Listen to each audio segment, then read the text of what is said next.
صل على محمد وآل محمد. The last Imam and final successor of the Prophet appointed by Allah is our 12th Imam.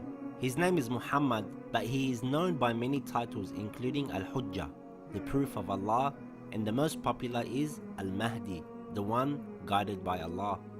Allah subhanahu wa ta'ala had hidden the pregnancy of the mother of Imam al Mahdi, and when the Imam was born, according to some narrations, he spoke up, like among the past prophets Isa alayhi salam had done, reciting verses of the Holy Quran. On one hand, Imam Hassan al-Askari had to hide his son because of the close watch of the ruler and his men, who were already on the lookout for any child who may succeed him. On the other hand, the Imam had to make sure that some Shia leaders meet the child and see him with their own eyes, so that there is no doubt in the existence of Imam al-Mahdi even after the martyrdom of Imam al-Askari alayhi salam. Imam Hassan al-Askari initiated training so that the sincere Shias and his good friends may recognize Imam al-Mahdi in such a way that none could deny or have doubts about him. At this point, some historians said Imam al-Askari sent Imam al-Mahdi to Medina secretly so the spies would not notice a newborn child. After the martyrdom of Imam Hassan al-Askari alayhi salam, the minor occultation of Imam al-Mahdi began. During the minor occultation, Imam al-Mahdi connected with Shias by his 4 deputies. When the Muslims faced difficulty, they would write their concerns and send them to his deputy. The deputy would send it to the Imam would respond, endorse it with a seal and signature, and return it to the concerned parties. The first deputy was Uthman bin Sa'id. After Uthman's death, his son Muhammad became the second deputy. After Muhammad's death, Hussein bin Ruh al-Nawbakhti became the deputy. After his death came the 4th and last special deputy, Ali bin Muhammad al-Samuri. After the 4th special deputy's death, the major occultation began, where there will be no ambassador, but the general scholars would guide the people. The major occultation continues to this day. All Muslims believe that before the world ends, Allah will send Imam al-Mahdi to fill the earth with peace and justice. Numerous signs foretelling the reappearance of Imam al-Mahdi have been narrated in the books of Hadith.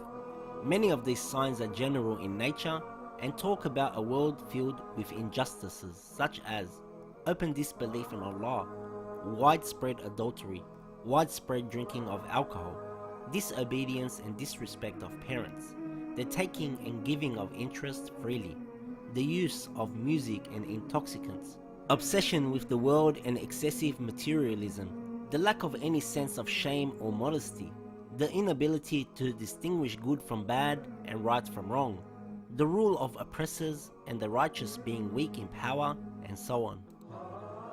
Then there are signs that are more specific and talk of increased natural disasters such as earthquakes and landslides due to the excessive sinning of people. There will also be a lot of turmoil amongst nations, with people rising against their rulers or killing them. Some nations will invade others, and each ruler will rule for only a brief period before he is replaced with another.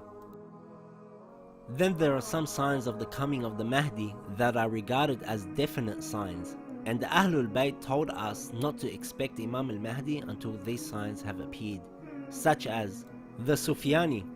An evil man from the descendants of Abu Sufyan will rise to power. He will fight Imam al-Mahdi but finally be killed. Return of Prophet Jesus alayhi salam. He will return to help Imam al-Mahdi. He will also pray behind Imam al-Mahdi, showing his support. Dajjal. He is also known amongst the Christians as the Antichrist. He will come at a time when people are starving all over the world and will dominate over people by demanding that they worship him.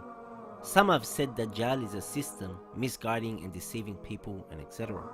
It is the duty of all the followers of Ahlul Bayt alayhim salam to work for the good of humanity and to be the role models for others on how human beings will live after the establishment of peace and justice when the Imam returns. Obeying Allah and keeping away from haram are the first duties we have towards showing our loyalty to Imam al-Mahdi. We are waiting for Imam al-Mahdi to return because we want to see justice and peace established on the earth and the removal of all our suffering. The Imam is waiting for us to show we are ready for his return and that we are pious and sincere and not greedy for the world.